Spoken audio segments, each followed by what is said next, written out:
사과 의지가 있었느냐 없었느냐 뭐 이런 해석을 놓고 격한 공방을 이어가던 이른바 김건희 여사의 문자 이 논란이 또다시 새 국면을 맞았습니다.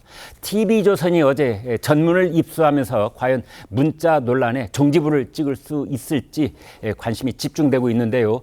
어제 당권 주자들의 첫 합동 토론회가 열렸습니다. 신경전이 대단했습니다. 직접 보시겠습니다.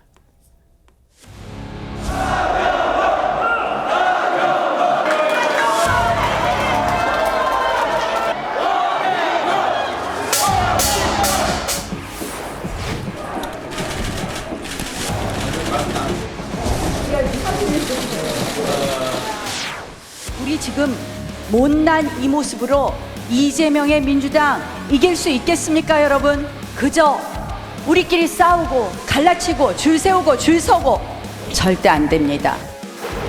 아무리 뛰어난 선수도 팀보다 위대한 선수는 없습니다. 아직 팀의 정체성을 익히지 못하고 팀의 화합을 이끌어내지 못하는 사람에게 당대표를 맡겨서 실험을 하기에는 우리의 상황이 너무 위험합니다. 개보정치, 오다정치, 줄 세우기가 우리 당의 썩은 기득권이 저 윤상현의 꼴찌의 기적으로 보수혁명을 이룰 수 있게끔 당원 여러분들이 저 윤상현을 기억해 주십시오. 우리 지금 분열하고 있지 않습니까? 인신공격과 비방으로 내부 총질하고 있지 않습니까? 그렇게 당을 망가뜨리면서 이기면 뭐가 남습니까? 저는 그러지 않고 앞으로도 그러지 않겠습니다.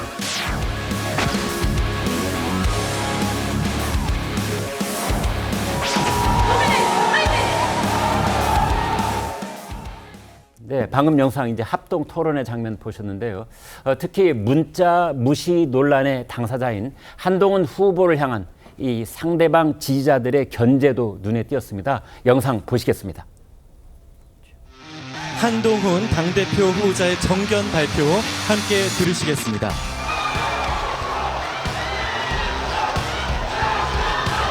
정견 발표 카운트다운이 시작됩니다. 잠시만 조용해 주시고요. 국민 여러분, 당원 동지 여러분, 한동훈입니다.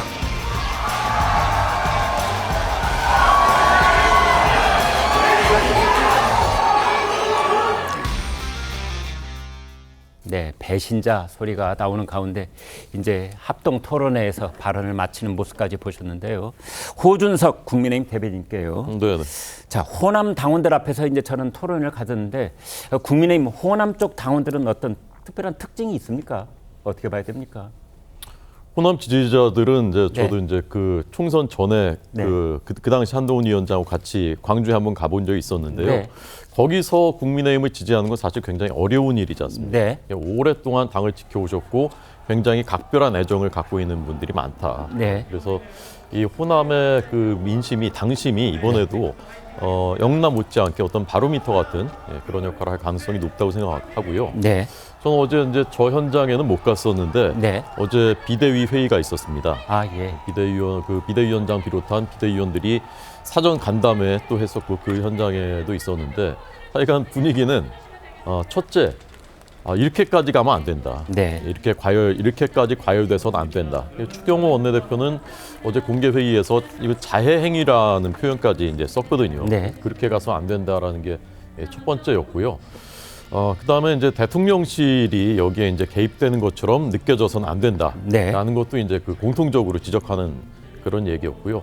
어느 그 참석자께서는 후보들끼리는 뭐 그 싸울 수 있는데 거기에 당협위원장들이라든가 그 당규에 선거운동 할 수 없게 돼 있는 이런 사람들이 거의 같이 들어가서는 안 된다. 그러니까 이를테면 연판장 움직임 같은 거요. 네네, 그런 걸 지적한 분도 있었습니다. 아, 그렇군요.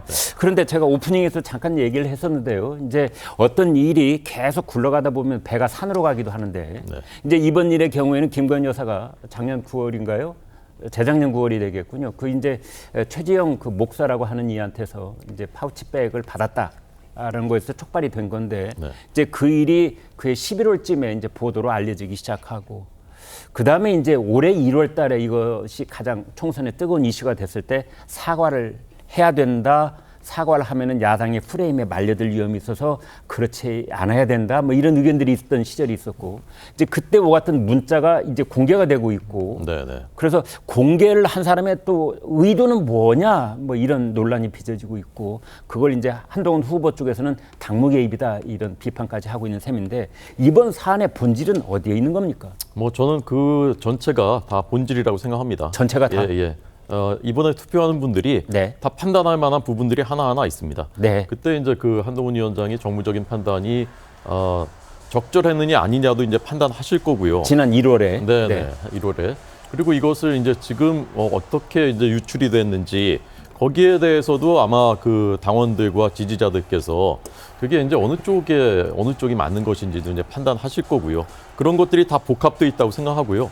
저는 전당대회는 기본적으로는 시끄러운 게 맞다고 생각합니다. 네. 정당은 주죽은 듯 조용한 것보다는 시끄러운 것이 낫습니다. 그게 건강하고 생산적인 것이라고 생각하고요. 저 이제 나올 게 다 나왔다. 네. 아까 무슨 표현 전모라고 하셨나요? 네. 하셨는데 이제 나올 게 다 나왔어요. 국민들이 나왔다. 판단하실 수 있는 거리가 이제 다 나왔어요. 네. 전문도 나왔고 그 당시 상황에 대한 그 이해할 만한 것들도 이제 다 나왔거든요. 네. 그래서 저는 이제 꼭지점 찍고 이제 내려간다고 봅니다. 이 논란이. 이제 당원들의 판단은 이미 판단을 가지기에 충분한 그런 내외적 조건들이 다 나온 셈이다. 네네. 이렇게 보시는 거고요.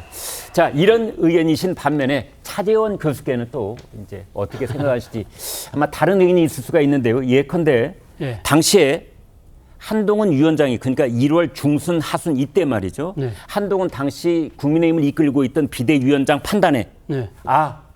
윤석열 대통령과 윤석열 대통령 부인이 사과할 의향이 있구나라고 생각을 했을까요? 아니다. 사과할 의향이 전혀 없다. 이렇게 판단했을까요? 전혀 없다기보다는 상당히 사과에 소극적인 태도를 갖고 있다고 판단했을 가능성이 굉장히 높다고 봅니다. 왜냐하면 김건희 여사가 문자를 보내긴 했습니다만 뭐 지금 공개된 문자에 보면 그러니까 위원장의 의견에 따르겠다는 말이 있지만 그 네. 뒤에 그럼에도 라는 말이 있잖아요. 네. 그러면서 사과의 진정성이라든지 사과를 했을 경우에 이것이 일파만파로 번질 수 있다는 우려들에 대한 이 내용이 나오고 그리고 또 그 시점에 사실 감아보면 당시 친윤계라고 할 수 있는 이 스피커들이 네. 사과하면 절대 안 된다. 여기서 밀리면 우리가 총선 질 수밖에 없다는 식의 이야기들이 계속적으로 나왔을 때 그 네. 부분을 아마 한동훈 당시 위원장 입장에서 이거 용산의 뜻이라고 판단했을 가능성이 높고요. 결국 김건희 여사의 문자 메시지는 일종의 뭐랄까요? 그러니까 립 서비스, 애드립 뭐 이 정도로 판단했을 가능성이 크지 않을까라는 생각이 듭니다. 네. 자, 이러한 상황을 가장 정확하게 알고 있는 사람은 사실은 윤석열 대통령 부부일 겁니다. 그 메시지가 김건희 여사로부터 한동훈 위원장한테 갈 때 이제 윤석열 대통령은 언제부터 어디까지 내용을 알고 있었으며 또 윤석열 대통령의 본심은 어디에 있었는지 등등이 가장 중요한 대목이 아닌가 싶기도 한데요. 어제 얘기로 돌아가 본다 하면은 어제 광주에서 있었던 김대중 컨벤션 센터에서 이제 합동 토론회가 있었는데 연설회장 밖에서는 김건희 여사의 문자 무시 논란을 두고 한동훈 후보와 3명의 당권 주자들 간의 치열한 공방이 계속 오갔습니다. 자제를 하는 게 좋겠다라는 이 당 지도부의 그런 요청이 있었는데도 불구하고 공방은 여전했습니다. 직접 들어보시겠습니다. 그 소통의 기회를 차단했다는 것 그 자체만으로도 비대위원장으로서의 역할과 책임을 다하지 않았다고 봅니다. 당연히 사과해야 된다라는 것이 저의 입장입니다. 선관위에서 서로 새로운 공방이 될 수 있는 거는 좀 당분간 자제를 해달라. 그래서 제가 일단 그 방침에 따르겠습니다. 그 부분에 대해서는 뭐 제가 할 말이 없어서가 아니라 그러니까 더 이상 언급을 안 하겠다니까요. 지금. 한동훈 위원장께서 김 여사님이 5자리 문자 보냈으면 한번 인간적으로 한번 들어본다든지 메시지를 보냈으면 하는 안타까움인데 일종의 정책 판단의 미스가 아닌가 이렇게 봅니다. 공과사를 명확하게 구분해야 한다고 저는 생각해요. 그 상황에서 사적인 폭로를 통해서 어떤 답을 만약에 주고받았다면 만약에 그 답이 문자가 지금 오픈됐다고 생각해 보십시오. 그럼 야당에서 정말로 국정농단이라고 하지 않을까요? 자, 전지현 변호사께요. 네. 지금 뭐 저희가 영상을 이제 원희룡 전 제주지사, 원희룡 그 후보의 얘기를 들었고, 그다음에 이제 한동훈 후보의 얘기를 들었습니다만, 그동안의 이 문자 논란을 가지고 이제 한동훈 그 후보를 비난해왔던 그 선봉장에 이제 원희룡 후보가 있었는데, 어제부로 조금 자제하는 모습을 보이기는 했습니다만, 그러나 기본적인 입장은 변함이 없을 거라고 보는데요. 자, 전 변호사께서 보시기에 지금 원희룡 후보의 전략은 뭐라고 생각을 하세요? 저는 원희룡 후보의 전략은 이 문제를 뭐 이렇게 주도적으로 끌고 가겠다 이런 거는 사실 아닌 것 같아요. 사실 저 문자 공방은 일십을 해서 인간적인 도의 이런 거를 얘기를 하는 게 아니라 네.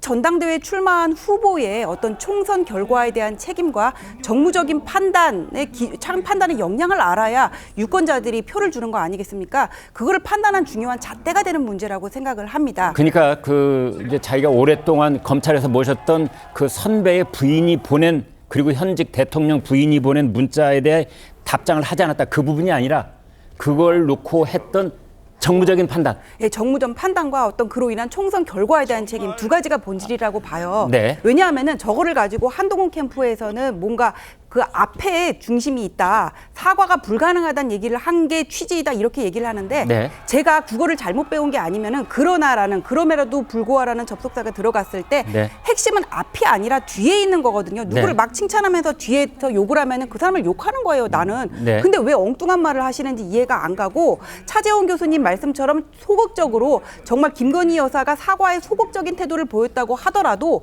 5번씩 그렇게 문자를 보냈을 때는 어느 정도 진심이 있는 거잖아요. 네. 반은 판이 깔렸는데 왜 그거를 활용하지 못하셨는지 그때 이런 생각이 들고. 전 변호사님 말씀 중에 죄송합니다만, 이제 그 대목 때문에 제가 질문을 하나 더 드려본다면 이런 겁니다. 문자가 5번 있었는데 1월 15일, 19일, 23일, 25일 이렇게 5번, 날짜로는 4번, 횟수는 5번인데 그 문자의 한 중앙인 1월 21일, 그때 대통령 비서실장이 한동훈 위원장을 만나서 사퇴하라고 그랬거든요. 네. 그렇다면은 이제 그 대통령 비서실장의 뜻이 대통령 부부의 뜻과 얼마나 이격이 있는지 저는 잘 모르겠습니다만 거의 동일하다고 봤을 때 예. 사퇴를 주장하는 것과 요구하는 것과 사과를 하겠다고 뜻을 밝히는 것은 어떻게 이해를 해야 됩니까? 그 사퇴를 하라고 얘기했다는 거를 그 사실이라고 전제를 하고 말씀을 하시는 건데. 그것도 사실 아닙니까? 아니, 윤석열 대통령이 기자회견할 때 그랬잖아요. 그건 오해였고 커뮤니케이션에 문제가 있었다고.